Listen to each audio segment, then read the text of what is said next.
This handbook describes the various environmental conditions affecting human survival and describes isolated personnel, activities necessary to survive during successful evasion or isolating events leading to successful recovery. It is the fundamental reference document providing guidance for any USAF service member who has the potential to become isolated. Deviations require sound judgment and careful consideration. This publication provides considerations to be used in planning and execution for effective mission accomplishment of formal USAF survival, evasion, resistance, and escape, SERE, training, environmentally specific SERE training, and combat survival continuation training programs. The tactics, techniques, and procedures in this publication are recognized best practices presenting a solid foundation to assist USAF service members to maintain life and return with honor from isolating events. Nearly every isolating event details the need IP have for water. Many ingenious methods of locating, procuring, purifying, and storing water are included in the recorded experiences of IP. Whether isolated in temperate, tropic, or dry climates, water may be one of their first and most important needs.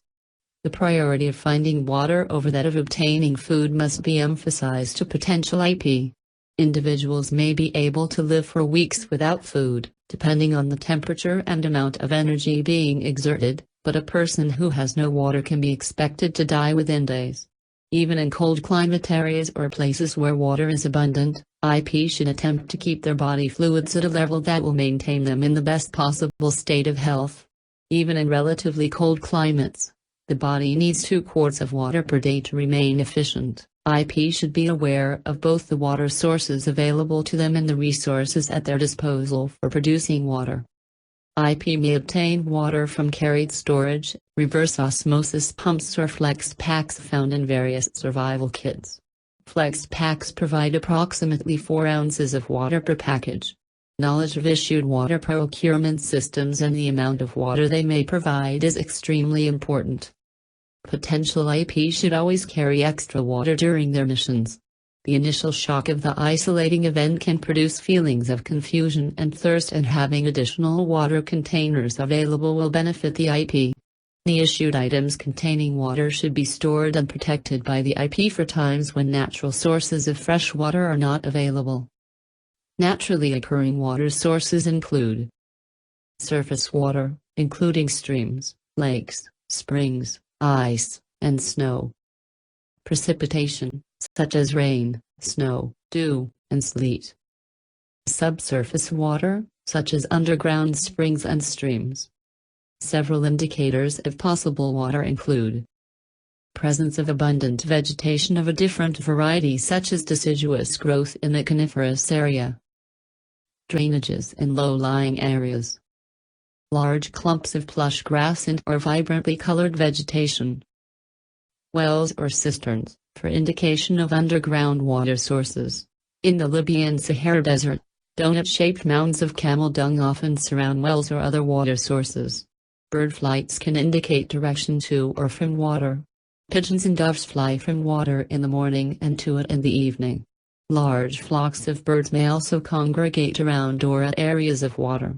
Bird droppings around cracks or crevices in rocks may indicate water sources. Bees require a nearby water source to support their hives. Water can usually be found within 1/4 mile. The presence of swarming insects indicates water is near. In some places, IP should look for signs of animal presence. For example, in damp places, animals may have scratched depressions into the ground to obtain water. Animal trails may lead to water. The V formed by intersecting trails often point toward water sources. There are typically more intersections closer to the water source. The presence of people will indicate water. The location of his water can take many forms: stored water in containers that are carried with people who are traveling, wells, irrigation systems, pools, etc. IP who are evaders should be extremely cautious when approaching any water source, especially if they are in dry areas. These places may be guarded or inhabited. When surface water is not available, IP may have to tap the Earth's supply of groundwater. Access to this depends upon the type of ground rock or loose material. clay, gravel, or sand. In rocky ground, IP should look for springs and seepages. Limestone and lava rocks will have more and larger springs than any other rocks. Most lava rocks contain millions of bubble holes. Groundwater may seep through them. IP can also look for springs along the walls of valleys that cross a lava flow. Some flows will have no bubbles but do have organ pipe joints, vertical cracks that part the rocks into columns a foot or more thick and 20 feet or more high. At the foot of these joints, IP may find water creeping out as seepage, or pouring out in springs. Most common rocks, like granite, contain water only in irregular cracks. A crack in a rock with bird dung around the outside may indicate a water source that can be reached by a piece of surgical hose used as a straw or siphon. Water is more abundant and easier to find in loose sediments than in rocks. Springs are sometimes found along valley floors or down along their sloping sides. The flat benches or terraces of land above river valleys usually yield springs or seepages along their bases, even when the stream is dry. IP should not waste time digging for water unless there are signs that water is available. Digging in the floor of a valley under a steep slope, especially if the bluff is cut in a terrace, can produce a water source. A lush green spot where a spring has been during the wet season is a good place to dig for water. Water moves slowly through clay, but many types of clay contain strips of sand which may yield springs. IP should look for a wet place on the surface of clay bluffs and try digging it out. Along coasts, water may be found by digging beach wells. Locate the wells behind the first or second pressure ridge. Wells can be dug 3 to 5 feet deep and should be lined with driftwood to prevent sand from refilling the hole. Rocks should be used to line the bottom of the well to prevent stirring up sand when procuring the water. The average well may take as long as 2 hours to produce 4 to 5 gallons of water. Do not be discouraged if the first try is unsuccessful. Dig another. Precipitation may be procured by laying a piece of non-porous material such as a poncho, piece of canvas, plastic, or metal material on the ground. If rain or snow is being collected, it may be more efficient to create a bag or funnel shape with the material so the water can be easily gathered. Dew can be collected by wiping it up with a sponge or cloth first, and then wringing it into a container. Figure 16.2. If the sun is shining, snow or ice may be placed on a dark surface to melt. Dark surfaces absorb heat, whereas light surfaces reflect heat. Ice can be found in the form of icicles on the plants and trees, sheet ice on rivers, ponds, and lakes, or sea ice. If snow must be used, IP should use snow closest to the ground. This snow is packed and will provide more water for the amount of snow than will the upper layers. Consideration should be given to the possibility of contaminating the water with dyes, preservatives, or oils on the surfaces of the objects used to collect the precipitation.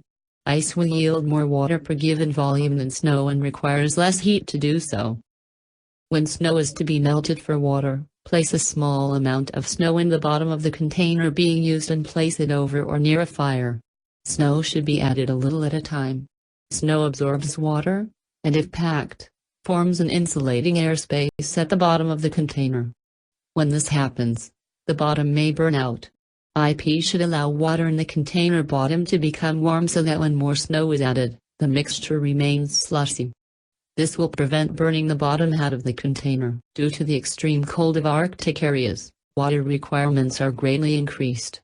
Increased body metabolism, respiration of cold air, and extremely low humidity all act to reduce the body's water content. The processes of heat production and digestion in the body also increase the need for water in colder climatic zones. Constructing shelters, signals, and gathering firewood are extremely demanding tasks for IP. Physical exertion and heat production in extreme cold place the water requirements of an IP close to 5 or 6 quarts per day to maintain proper hydration levels. The diet of IP will often be dehydrated rations and high-protein food sources. For the body to digest and use these food sources effectively, increased water intake is essential. Obtaining water need not be a serious problem in the Arctic because an abundant supply of water is available from streams, lakes, ponds, snow, and ice. All surface water should be purified by some means, if possible. In the summer, surface water may be discolored but is drinkable when purified. Water obtained from glacier-fed rivers and streams may contain high concentrations of dirt or silt. By letting the water stand for a period of time, most silt will settle to the bottom. The remaining water can be strained through porous material for further filtration. A water machine can be constructed which will produce water while IP are doing other tasks. It can be made by placing snow on any porous material, such as parachute or cotton, gathering up the edges, and suspending the bag of snow from any support near the fire. Radiant heat will melt the snow and the water will drip from the lowest point on the bag. A container should be placed below this point to catch the water. In some Arctic areas, there may be little or no fuel supply with which to melt ice and snow for water. In this case, body heat can be used to do the job. The ice or snow can be placed in a waterproof container like a water bag and placed between clothing layers next to the body. This cold substance should not be placed directly next to the skin as it will cause chilling and lowering of the body temperature. Since icebergs are composed of fresh water, they can be a readily available source of drinking water. IP should use extreme caution when trying to obtain water from this source. Even large icebergs can suddenly roll over and dump IP into the frigid seawater. If sea ice is the primary source of water, IP should recall that like seawater itself, saltwater ice should never be ingested. To obtain water in polar regions or sea ice areas, select old sea ice, a bluish or blackish ice which shatters easily and generally has rounded corners. This ice will be almost salt-free. New sea ice is milky or gray-colored with sharp edges and angles. This type of ice will not shatter or break easily. Snow and ice may be saturated with salt from blowing spray.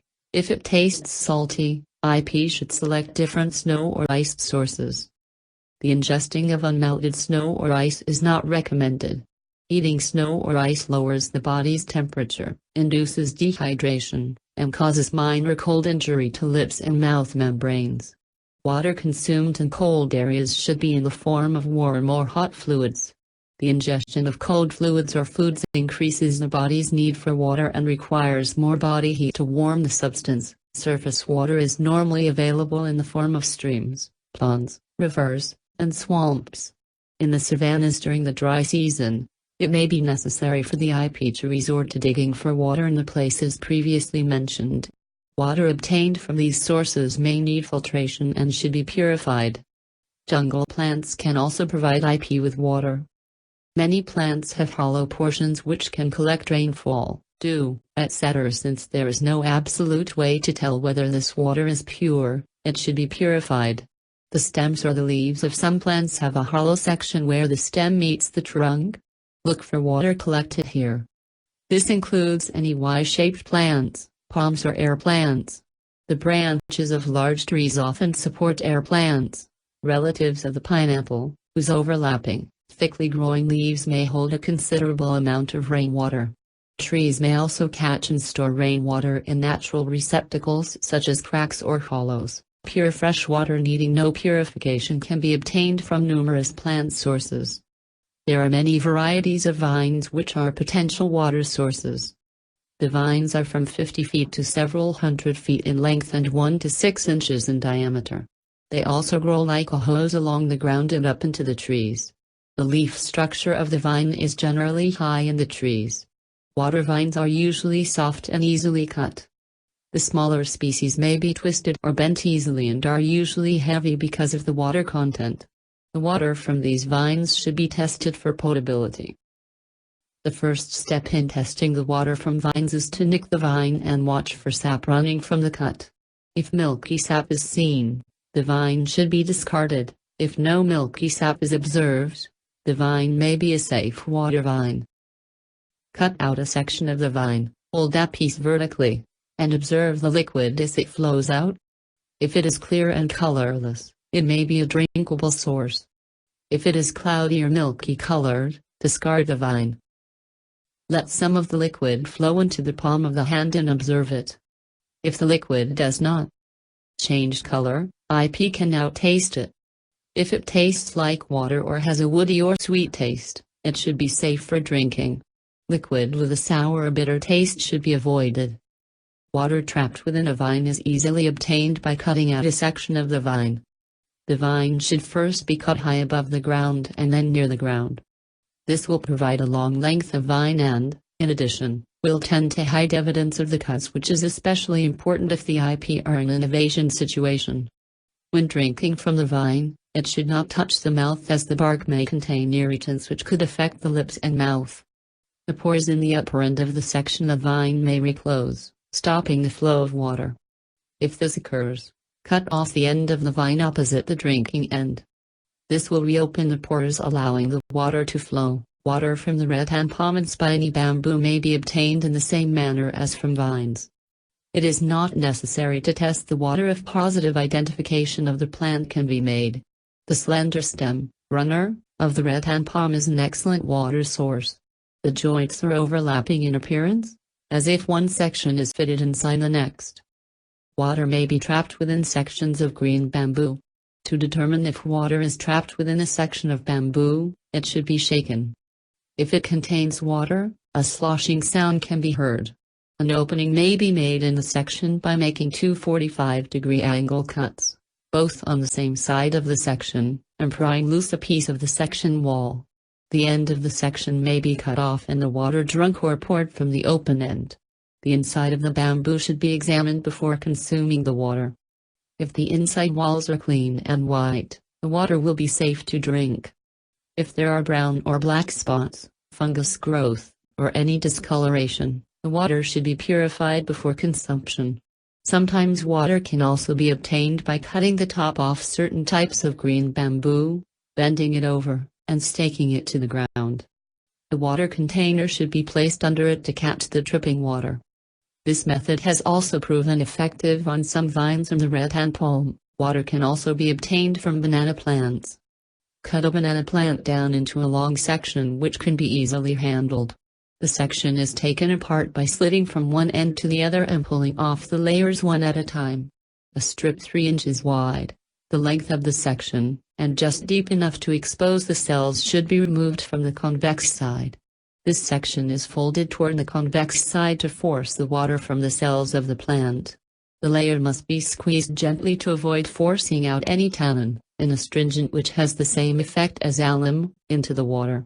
Another technique for obtaining water from the banana plant is by making a banana well. This is done by making a bowl out of the plant stump, fairly close to the ground, by cutting out and removing the inner section of the stump. Water which first enters the bowl may contain a concentration of tannin. A leaf from the banana or other plant should be placed over the bowl while it is filling to prevent contamination by insects, etc. Water trees can also be a valuable source of water in some jungles. It is important to properly identify the tree, as the sap of some trees can be very dangerous. Water trees can be identified by their blotched bark, which is fairly thin and smooth. The leaves are large, leathery, fuzzy, and evergreen, and may grow as large as 8 or 9 inches. The trunks may have short outgrowths with fig-like fruit on them or long tendrils with round fruit comprised of corn kernel-shaped nuggets.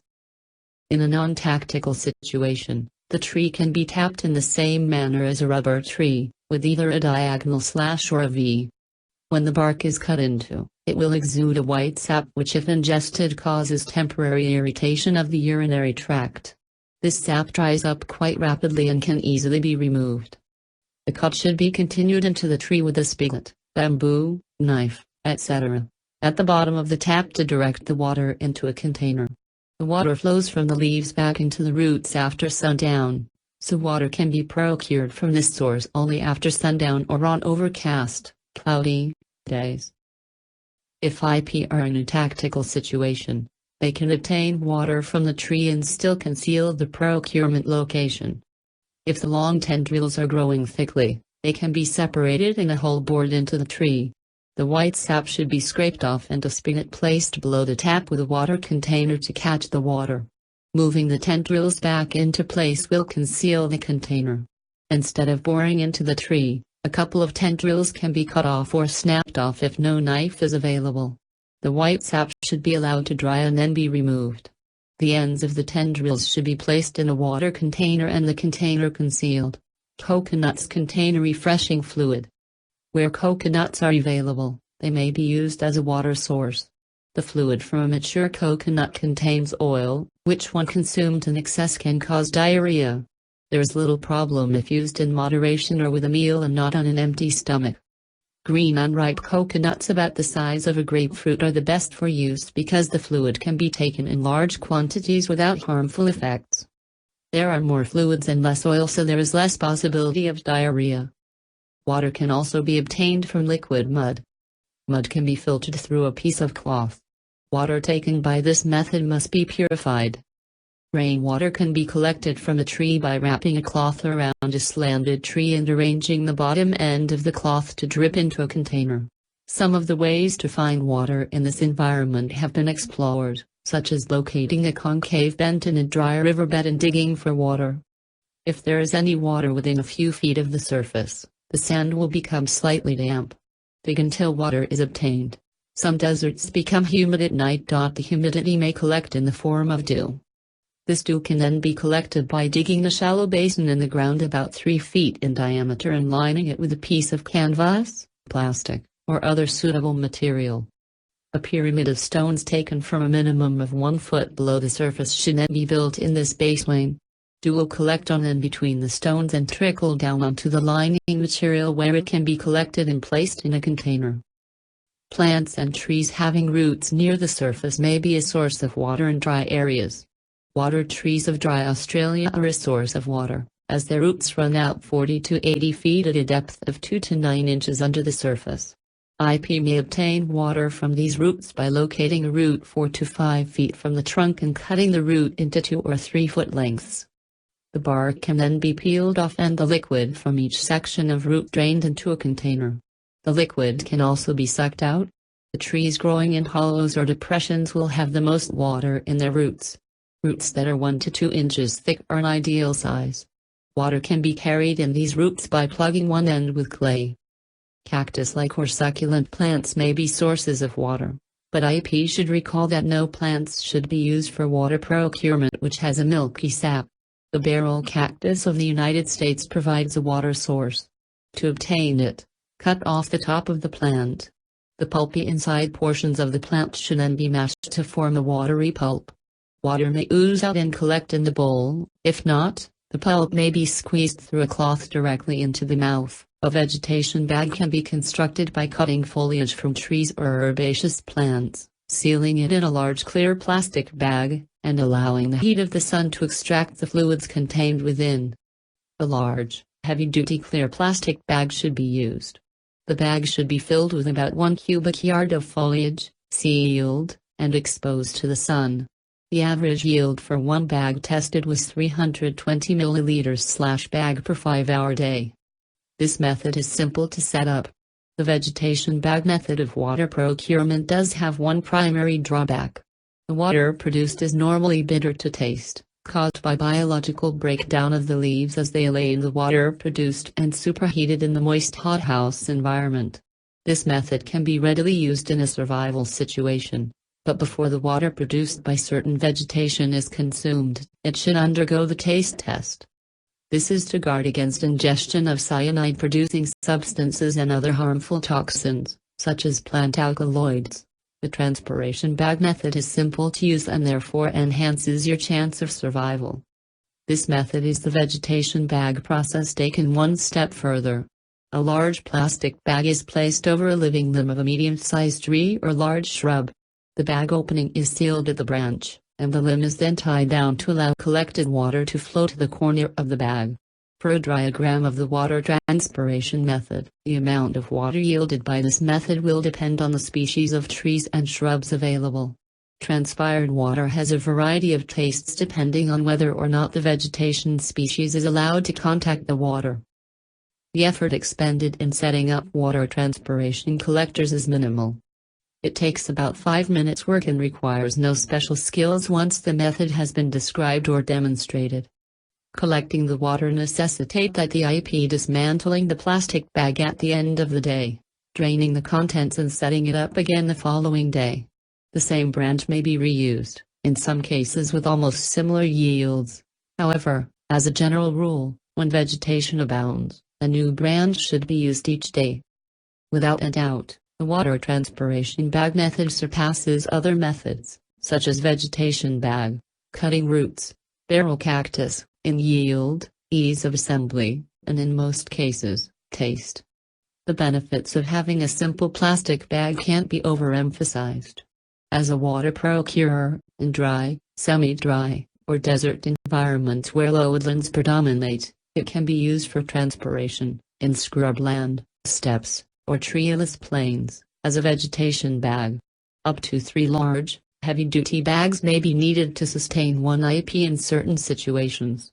The following are ways IP can possibly determine the presence of harmful agents in the water. Strong odors, foam, or bubbles in the water. Discoloration or turbid, muddy with sediment. Lake water found in desert areas may be salty if the lake has been without an outlet for an extended period of time. Magnesium or alkali salts may produce a laxative effect. If not too strong, it is drinkable. If the water gags the IP or causes gastric disturbances, drinking should be discontinued. The lack of healthy green plants growing around any water source. Because of IP's potential aversion to water from natural sources, it should be rendered as potable as possible through filtration. Filtration only removes the solid particles from water. It does not purify it. One simple and quick way of filtering is to dig a sediment hole or seepage basin along a water source and allow the soil to filter the water. The seepage hole should be covered while not in use. Another way is to construct a filter. Layers of parachute material stretched across a tripod. Charcoal is used to eliminate bad odors and foreign materials from the water. Activated charcoal, obtained from freshly burned wood, is used to filter the water. If a solid container is available for making a filter, use layers of fine to coarse sand and gravel along with charcoal and grass. Methods of water purification will be dictated by the situation. Some examples include: boil for at least 1 minute at sea level. If above 8,000 feet, boil for at least 3 minutes. To use purification tablets, IP should follow instructions on the bottle. If purification tablets are not available, plant sources or non-stagnant, running water obtained from a location upstream from habitation should be consumed. Solar purification, also known as safe drinking water in 6 hours, SODIS, is a method of purifying water using only sunlight and plastic polyethylene terephthalate (PET) bottles. Colorless, transparent PET water or soda pop bottles, 2-quart or smaller size, with few surface scratches are chosen for use. Polycarbonate bottles block all UVA and UVB rays and should not be used. Remove labels and wash bottles before the first use. Fill the bottles with water from the contaminated source. To improve oxygen saturation, bottles can be filled 3/4, shaken for 20 seconds, with a cap on, then filled completely and recapped. Very cloudy water must be filtered prior to exposure to the sunlight. Filled bottles are then exposed to the sun. Bottles will heat faster and to higher temperatures if they are placed on a sloped sun-facing corrugated metal roof or black material as compared to thatched roofs. The treated water can be consumed directly from the bottle. After water is found and purified, IP may wish to store it for later consumption. The following make good containers, but they need to be washed or rinsed out before using. Water bag and canteen. Tarp, sheet of plastic, or an EVC. Plastic bag. Prophylactic, placed inside a sock for protection of bladder. Segment of bamboo. Birch bark and pitch canteen. LPU bladder. Hood from anti-exposure suit. Thank you for watching.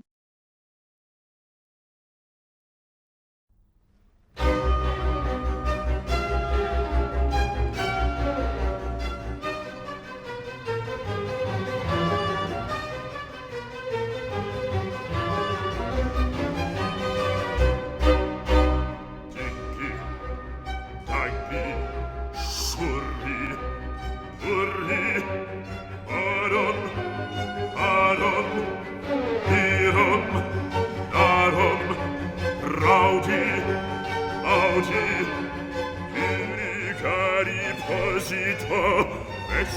pasti saron pro, fatto quid pro quo. Fatto quid pro quo. Tiki-taki suli muri corum parum linum larum lauti, cari posito, vesti pasti saron pro, fatto quid pro quo. Fatto quid pro quo.